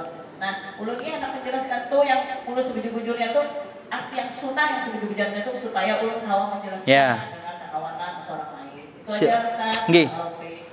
Jadi jawaban pian sudah total, sudah benar. Karena makna sunnah itu banyak. Makna sunnah itu banyak. Di antara makna sunnah lawannya Syiah. Simple. Lawan kata Syiah itu sunnah. Simple. Saya sudah berbeda jelas dari orang-orang Syiah. Kalau detail tentang apa itu sunnah, tentang yakni semua hal yang disandarkan kepada Nabi Muhammad, perkataan beliau, perbuatan beliau, pernyataan iya dari beliau walaupun beliau tidak melakukan, sifat beliau SAW baik itu penciptaan ataupun akhlak, itulah sunnah. Itulah ajaran Nabi Muhammad SAW. Itu umum. Yang ulun tangkap pian menghadapi orang bodoh sebenarnya. Ya. Dan itu momen memang harus menerangkan.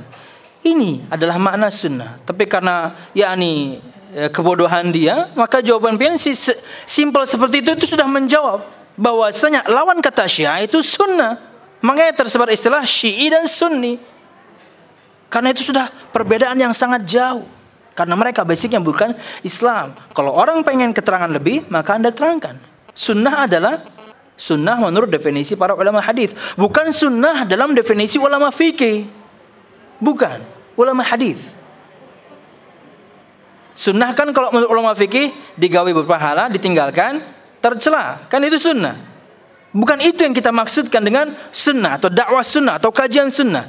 Kajian betul-betul yang syar'i mengikuti Nabi Muhammad SAW. Perkataan beliau, perbuatan beliau, pernyataan beliau dan juga sifat beliau SAW. Tapi kalau pian menjawab dengan singkat seperti tadi pun cukup. Karena apa? Sunnah itu sudah lawan katanya Syiah. Yang jadi masalah dia bodoh. Itulah pian momen harus menerangkan. Nah, rayuan maut tadi itu salah satu dakwah. Maut, Manggarai Utara. Rayuan maut tadi cukup. Kamu kalau ingin detail, yuk ikut ngaji sama saya. Sudah, pian duduk santai, kita yang berdakwah. Dan ingat ibu, jangan kemudian lupa berdoa kepada Allah supaya teman ini mendapatkan hidayah. Ya, doakan bu. Semoga Allah lapangkan hatinya, supaya Allah bukakan hatinya, mudah dalam dakwah. Bahkan mungkin datang sendiri, nggak perlu pian ajak, dia datang. Kenapa? Karena Allah kemudian yang menegur. Allah yang mengarahkan dia untuk mengaji sunnah. Wallahu a'lam bishawab. Mungkin seperti itu. Jawabannya sudah bagus. Asal jangan menceleng. Tadi menceleng nggak pian bu? Sambil menceleng takutan orang harus lembut. Tapi terkadang kita memang terpancing ya. Terkadang kita terpancing, dan ini memang perbuatan syaitan via manusia. Kita terpancing untuk marah, kita terpancing untuk kemudian menjawab apa adanya. Kenapa? Karena memang pertanyaannya kurang ajar. Nyawa tuh aja. Aduh, ini kurang ajar nih. Wallahu a'lam bishawab. Tetap bersabar. Terkadang juga harus dengan kelembutan. Terkadang dakwah dengan kelembutan pun akan menyentuh. Disambati macam-macam, pian santai aja. Pian tetap berdakwah, pian terkadang tetap mengingatkan dia untuk sama-sama ikut kajian. Wallahu a'lam bishawab. Tapi sudah menjauh sebenarnya. Karena lawan kata Syiah itu adalah sunnah. Sebaliknya, lawan kata sunnah adalah Syiah. Sudah sangat, ini perbedaan yang sangat mendasar sekali. Wallahu a'lam. Ya. Tapi alhamdulillah Ustaz, saya ada menggunakan WhatsApp. Terus saya ambil kadang-kadang saya ambil yang sunnah atau ada yang seperti kajian. Artikel gitu ya? Ya, saya berikan. Kebetulan teman saya ini kan waktu itu sakit. Jadi yang merawat kita ada seorang dokter Ustaz. Kebetulan dia punya WhatsApp, jadi saya berikan kajian-kajian dari Ustaz. Saya berikan sunnahnya. Oh, kita temenan ya bu? Ini ibu siapa ini? Rina Ustaz. Oh ya, oke. Alhamdulillah Ustaz sekarang sudah mengikuti sunnah. Seorang dokter di Banjarbaru. Kadang-kadang. Dan yang begitu mohon maaf saya potong. Dan yang begitu banyak bu, orang ngikuti aja, kemudian masuk grup, tapi mereka untuk datang ke masjid masih enggan sebenarnya. Ada kadang-kadang Ustaz kalau ada waktu senggang, waktu dia mungkin pasiennya kurang, dia sholat di Masjid Syarifah. Sudah sampai level datang berarti, ini sudah bagus. Mungkin sudah sering juga Ustaz. Sering, tapi saya maksud saya itu apakah saya benar memberikan seperti kajian punya Ustaz di sharing ya? Ambil, boleh kan gitu Ustaz? Gak apa-apa kan? Saya minta maaf nih. Iya. Saya sharing. Ya, terkadang kita itu merasa ringan ya, sharing-sharing, padahal mungkin buat orang mungkin itu pintu hidayah. Selama pian membagi ulang dari para ustadz dengan artikelnya yang jelas keilmuannya, ilmiah pembahasannya, dalilnya sahih, sebarkan, no problem. Sisanya serahkan kepada Allah Subhanahu wa taala. Bu, Ummu Kamila ada di sini? Ummu Kamila ada? Oh, udah pindah ya? Oh iya. Mbak Yayat ada? Oh, di sekolah. Gini, dua orang itu tahu bahwasanya jangankan orang biasa ya, santri-santri pesantren di Martapura itu, santriwatinya itu dengerin Gema Madinah. Kalau pian tahu, ya, santri-santri mereka yang sangat bertolak belakang dengan dakwah kita. Kenapa? Karena hati nurani berbicara, inilah dakwah, inilah Al-Quran, inilah sabda Nabi Muhammad. Ya, mereka mendengarkan sebenarnya. Cuman untuk level datang ke masjid mungkin masih berat, tapi mereka minimal mendengarkan dulu. Kalau teman pian sampai datang, subhanallah, itu bagus sekali. Jadi jangan stop di pian ya. Ketika pian dapat share dari siapapun, ustadz yang pian percaya keilmuannya, bahkan terkadang kalau pribadi cuman copas juga dari artikelnya Ustadz Firanda, Ustadz Muhammad Abdul, Ustadz Khalid Syamhudi, maka bagi ulang, no problem, nggak ada masalah. Sisanya biar Allah Subhanahu Wa Taala yang menyelesaikan. Biarkan Allah Subhanahu wa taala yang menyelesaikan. Pian berdakwah saja. Itu yang pian bisa, itu yang pian mampu, yaitu sharing. Wallahu a'lam bishawab. Wallahu a'lam bishawab. Wa iyyakum. Sudah gini lah. Gini. Oh lagi, satu lagi. Oke. Silakan. Assalamualaikum warahmatullahi wabarakatuh. Waalaikumsalam warahmatullahi wabarakatuh. Kalau misalnya untuk berdakwah itu yang lebih utama itu kita itu berdakwah mengenai tauhid atau fikih dulu. Karena kan suka dilema ya. Kita mengajarkan fikih, ternyata dia tuh tauhidnya juga mengenai Allah juga enggak. Rasul juga enggak gitu. Iya. Iya. Iya. Kalau pertanyaannya apa yang harus kita mulai dalam berdakwah, pasti tauhid, pasti perkara akidah. Kalau sudah bicara akidah, pasti bicara rukun iman. Itu yang paling pondasi, itu yang paling dasar. Betul Mbak, Anda mendakwahkan fikih lebih dulu, orang akan bingung. Kalau akidahnya belum mantap, cinta Rasulnya belum mantap, cinta Nabinya belum mantap, Anda mulai dengan fikih, yang ada adalah penolakan demi penolakan. Kenapa gerang kayak itu Allah? Kenapa gerang Nabi Muhammad harus kayak itu? Kenapa? Karena basicnya dia menolak lebih awal. Kalau akidahnya bagus, dakwah tauhidnya kemudian dia sudah terima, dia akan betul-betul sami'na wa ata'na. Oh ini firmankah? Oh ini sabdakah? Selesai. Ketika pondasinya bagus, apapun yang akan Anda sampaikan berikutnya, berkait dengan adabkah, berkait dengan fikihkah, berkait dengan muamalahkah, dia akan sami'na wa ta'na. Kenapa? Karena pondasinya sudah bagus, tiang-tiangnya sudah bagus, tinggal melengkapi dindingnya, jendelanya, atapnya. Kenapa? Tiangnya mantap dah. Ini tidak. Ulun tahu ya, kenapa dulu, bukan sekarang, kenapa dulu dakwah itu susah masuk ke Jepang? Karena setiap yang datang ke Jepang selalu mendakwahkan fikih. Akhirnya mereka, sekali dai datang bawa fikihnya Imam Ahmad, sekali dai datang bawa fikihnya Imam Syafi'i, sekali dai datang bawa fikihnya Imam yang lain. Kata mereka, Islam apaan ini kok beda-beda? Hah, kami nggak usah beragama sekalian. Karena salah metode. Apa yang harus didahulukan, dan ini kita pelajari tadi, taqdimul aham 'alal muhim, mengedepankan yang lebih penting dibandingkan yang penting. Tapi dalam prosesnya Mbak, dalam prosesnya maka akan ada pembahasan-pembahasan yang lain. No problem, nggak ada masalah. Kayak di Masjid Imam Syafi'i ya, semua kita bahas. Akidah kita bahas sepekan 2-3 kali, adab juga kita bahas, fikih juga kita bahas. Tapi ingat, sebagai pondasi awal itu dulu harus tauhid yang baik, akidah yang baik. Dan kalau sudah bicara akidah, maka berbicara rukun iman. Anda mahal itu mantap, apapun yang akan kita bahas sami'na wa ta'na, orang gampang memahami. Kenapa? Karena sudah taat dan tunduk basicnya pertama kali kepada Allah Subhanahu wa ta'ala. Wallahu a'lam bishawab.